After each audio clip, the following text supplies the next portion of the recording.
So we are going to talk a little bit about the verse of the day. I always think those are so uplifting, and it seems like they come usually at the right time. Um, and then we're gonna jump right into Psalms. I think I've been in Psalms now about a week and a half or so. So that it's been really great.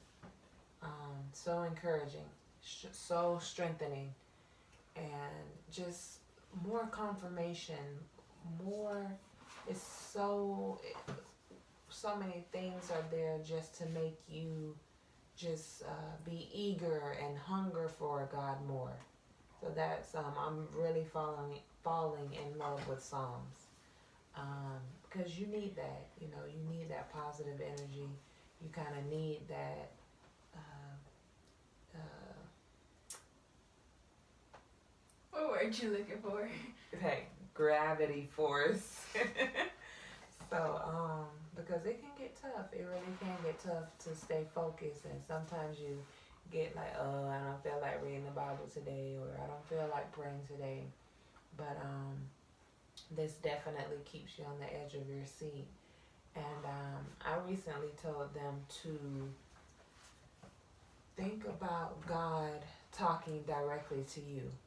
A lot of what's in the Bible is He's talking directly to us, or the things that He has told His people or His prophets, or those same things apply to us. We have to put ourselves in those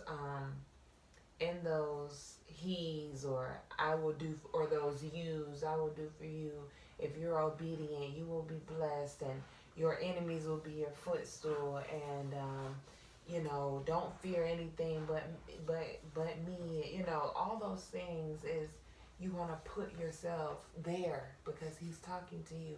When you are building that relationship and you are getting into those intimate moments, He really is talking directly to us.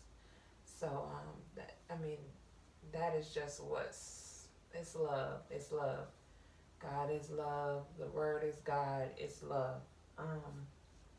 So we'll go ahead, and the verse of the day is coming from Hebrews 12th chapter, 2nd verse. And it says, fixing our eyes on Jesus, the pioneer and perfecter of faith, for the joy set before Him, He endured the cross, scorning its shame, and sat down at the right hand of the throne of God. Okay? So fixing our eyes on Jesus, what does that mean to you, Danae? Fixing our eyes on Jesus, I think it means just focusing on God, focusing on Jesus, just paying attention to them, and just serving them wholeheartedly. Yes, focusing directly on Him. And I was actually talking to a friend of mine, and that is one of my goals for this month, or going forward, because I don't think I started right at April 1st. Just going forward for the rest of this month, to, no matter what it is, I want to think solely about God. Before I even say something, before my next thought, I want to think about God first. And it's funny because it made me think about those bands that everyone used to wear that said WWJD, what would Jesus do? And that's the type of attitude I want to have. It could be something as simple as, I'm standing in the mall, and I'm looking at this shirt, and I'm gonna say, God, what color should I get? Is pink one of this? Just something even as simple as that, because I want to really build that routine, or continue, or make that a routine, to ask Him first, to come to Him first, to think about Him first before any other thought or any other word comes out of my mouth. Perfecter of faith. What does that mean to you? That's still talking about Jesus Jesus, right? Not like us. Right. Yeah. So, God is faithful. God is faith. He's perfect. That's all I really have to say. Okay. Mary, you have something to say? Okay. So faith is believing in something that you cannot see. That's basically the main definition of faith. Believing in something that you cannot see. You know, sometimes you don't even know how it's gonna happen, but you just know it's gonna happen. That's having faith. So, and that is who God is. You know, so He's a perfecter of that. He's already perfected faith. He's already perfected things that are unseen. He is something that is unseen. You know, so that's what I feel like that's what it comes to mind when I read that. For the joy set before him, he endureth the cross. He endured the cross. For the joy set before him, he endured the cross. So I guess he was happy and joyful before he had to be nailed to the cross, going through so much shame. And then after everything was said and done, he sat down at the right hand of the throne of God. And I want us to think about that as well, even in our own lives. So there's nothing that we have went through that is anything close to being nailed to a cross, anything close to somebody whooping us, throwing stuff at us, kicking us, beating us, you know. So what we need to, just like this, there are going to be days when we are happy, joyful. There are going to be some times when things happen that we don't want to happen, or some things that happen that, you know, may be hard for us to deal with, right? So what we need to think about this same thing is that even we might get shamed. Some people might be talking, we might be in school, you guys might be in school, somebody might be talking about y'all. Think about how at the end, and I'm saying even at the end when we go to heaven, that will be everlasting life. But even at the end of what we're going through, maybe a month, maybe a few days, maybe a week, even at the end of that we went through, there is greater things. There is so much greater things. There is a blessing. There is a spiritual blessing. There may be an earthly blessing. So there is such a good thing. Okay? But yes, that's what that talks about. That was Hebrews 12, and that was the second verse. So I'm just going to go to, you had yours on Genesis. I know you wasn't reading Genesis. When I was reading it earlier, I think I'm gonna start kind of doing like trying to work towards reading the Bible. What do you mean, like from front to back? Now, I'm glad that you brought this up. I'm so glad that you brought that up. Only because when I first started this lifestyle, and which is the first thing we should do, we have to go to the Bible because that's where we get our knowledge. That's where we get to know the Lord. That's where we get our fruits, so to speak. So when I went to the Bible at first, I said, just like you did, I'm going to start from the front to the back. And I even talked to a couple pastors about it, and I was just, it was hard for me to do it that way. So I wouldn't encourage it, just because is just hard to do. What you want to do sometimes is there are certain books that are touching a certain subject. Like let's say, you're going through a financial situation. There's a specific, I'm not sure where, but there's a specific place in the Bible that talks about how, we shouldn't owe anybody. We should basically don't borrow money and things like that. Or, you may be sad about something, or something may be bothering you and you're trying to pray about it. There's things that, and then there are some things that will come to you and God will say, read Proverbs, or or you may get something from a pastor or a friend, or something that you're reading or in church, and you want to kind of, I think that's a good way to do it too. Can you sit up?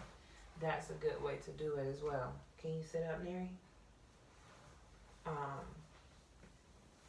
Neri's a little sleepy, but she was wide awake when she was on her tablet. It's amazing how that happened. Do you want to excuse yourself? No, I'm hungry. But I think you need to, so go ahead. No. I want you to now. No. I want you to go in there now because I already told you. So if I have to get up, you will be getting a whooping. So yes, reading directly from the front to the back, I wouldn't recommend. But if you want to start with Genesis, I just say move around. You can always start with it. It talks about how God created the earth and everything. So if you want to start with that, that's fine. But I don't think it should be from front to back. There, Psalms 57. Okay. It says, "Have mercy on me, my God. Have mercy on me, for in you I take refuge. I will take refuge in the shadow of your wings until the disaster has passed." Okay? That's good. So have mercy on me, my God. Have mercy on me. So basically, help me. Okay. I think that's what. So help me, my God. Help me, my God. For in you I take refuge. I don't know what refuge means. Protection. It's like protection. So I take for in you I take protection. I will take protection in the shadow of your wings. Okay? I will take protection in the shadow of your wings. Should I elaborate? Do you want to? I think that just means, since God is our Father, and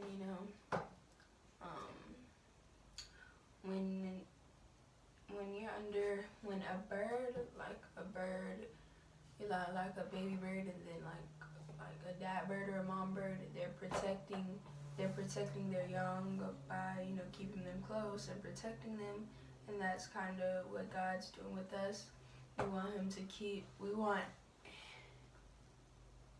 keep us under his wings so that he can protect us and keep us safe. Yeah. Until the disaster has passed. So I'm sure whatever situation they was in. So we don't even want to use they. So let's make it personal. So even in the situation that we're in right now with the coronavirus, this is a disaster. It is horrible.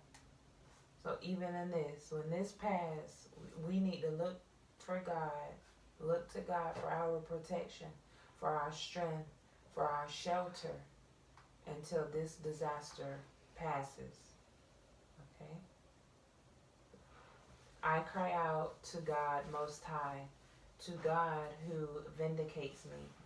He sends from heaven and saves me. Okay? You get that? So the first part was, what was the first part?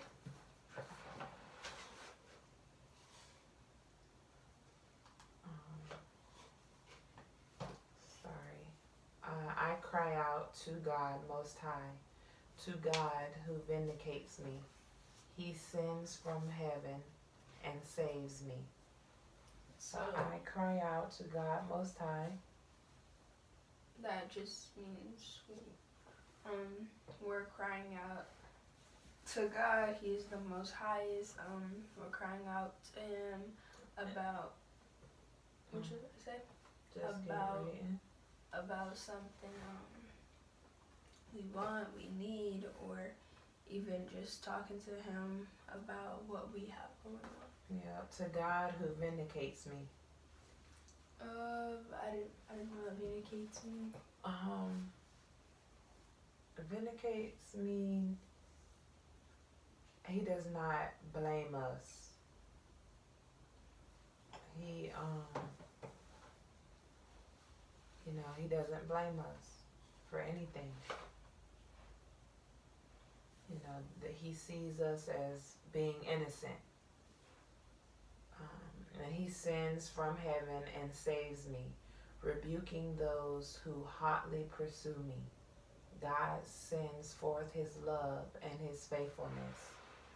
And I want to touch on this. He sends from heaven and saves me. So I want to speak on that because I can't remember where I was at, but it talked about how there are angels in heaven that speak for us. So let's say, let's say God feels a certain way and he's like, I don't know about her. There's an angel that may follow us around or may have how sometimes adults, they kind of latch on to a certain child, or, they see this like in school. I'm thinking about you at school. So let's say a teacher kind of gravitate towards you more because they see something in you. They see that you are smart. They see certain things. And they're like, I like her. That's the same thing with an angel. They'll be around you and follow you and get to know your heart and say, I like her. She'll be fine. She'll be okay. Trust me, God. She'll be okay. And I feel like that's what that means when it says he sends from heaven. So he can send his angels. He can send the Holy Spirit. He can send, people to be used down here from heaven and use those same people to save us, right? Rebuking those who hotly pursue me. So I would think just those who, don't want any good for us. He automatically moves them out of the way. Okay? Rebukes those who hotly pursue me. God sends forth his love and his faithfulness. And that's the same thing with the Holy Spirit. Those are some of the things that he's going to give us. He's going to make sure that we have his love, his faithfulness. Okay?